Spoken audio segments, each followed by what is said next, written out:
Hi, my name is Damon. I am 24 now, but my story begins when I was 13. I had a small group of friends. There was DJ, Anna, Christopher, and Tyler. We were all very close and have been friends for years. DJ and I have been friends the longest, since I think we were friends since I was like 7. One day, we heard word going around school that there's some really old abandoned mill. We kind of wanted to go check it out, and Anna said that she would ask around to find its location. The next day, Anna explained after class that a couple of kids said don't go, kids went missing there, and a whole bunch more kids said it's an awesome hangout spot. So we decided that we should check it out. We left at about 5 o'clock, because that's when Anna's parents went to work. We rode our bikes to the mill near Cedar Lake. After we got to the mill, it was almost dark, and luckily I was smart enough to bring a flashlight. I turned it on and entered the door. I was kind of nervous at this time, and Anna had no care in the world, DJ looked unsure of his surroundings, and Tyler looked straight up terrified, and Christopher didn't even show up. We made our way to the kitchen, and a lot of stuff was still on the shelves. We didn't really think much of this, and nonetheless we cared.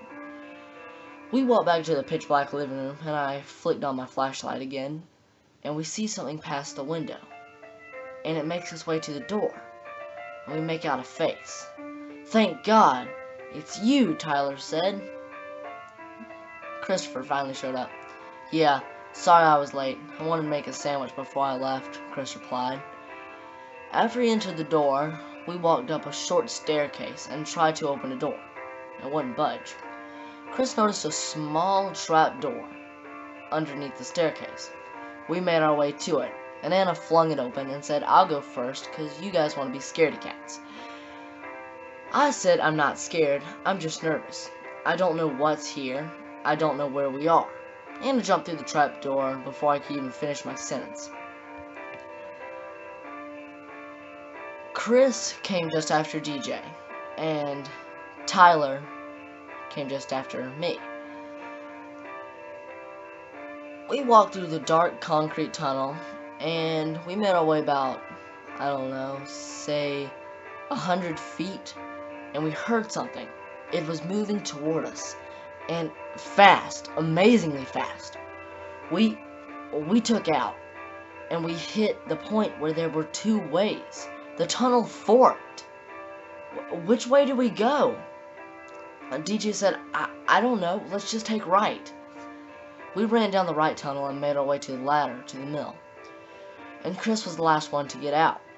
The thing made its way to the trap door right behind us, and it looked at me. And its body was like a werewolf. And its head was like a horse skull. It was terrifying. And it had a bushy tail like a fox, and it made a demonic shriek. Chris ran out of the door and jumped on his bike and rode down the road. The thing started bashing the trap door. It was about to open it. Me and Anna ran and got on our bikes, and DJ and Tyler got on top of the mill.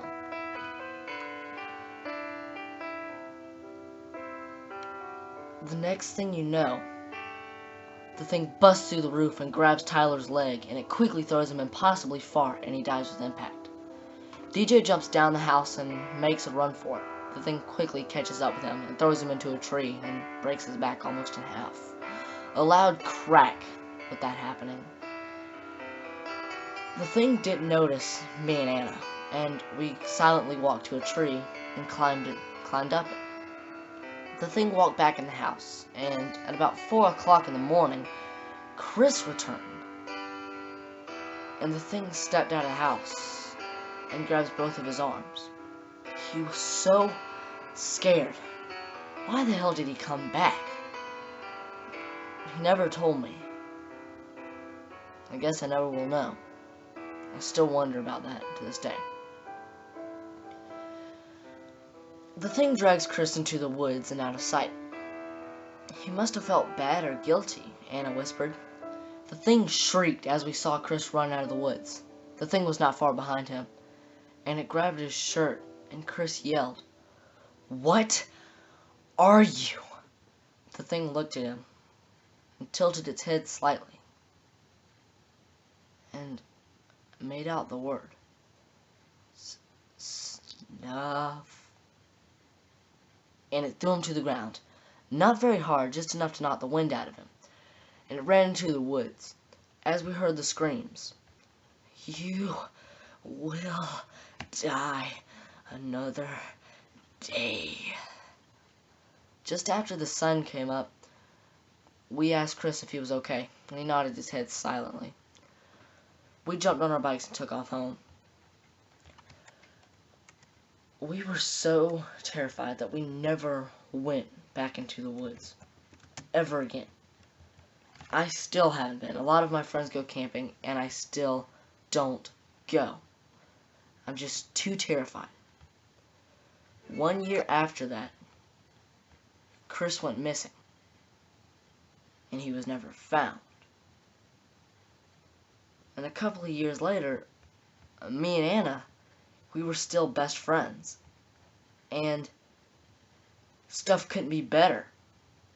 Everything was perfect. She married my brother, and we all would hang out at bars and everything.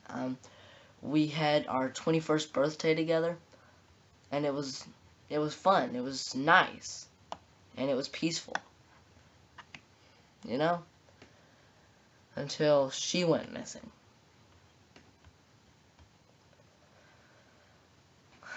The thing's coming for me next, and I know it. I guess you guys will just have to wish me good luck.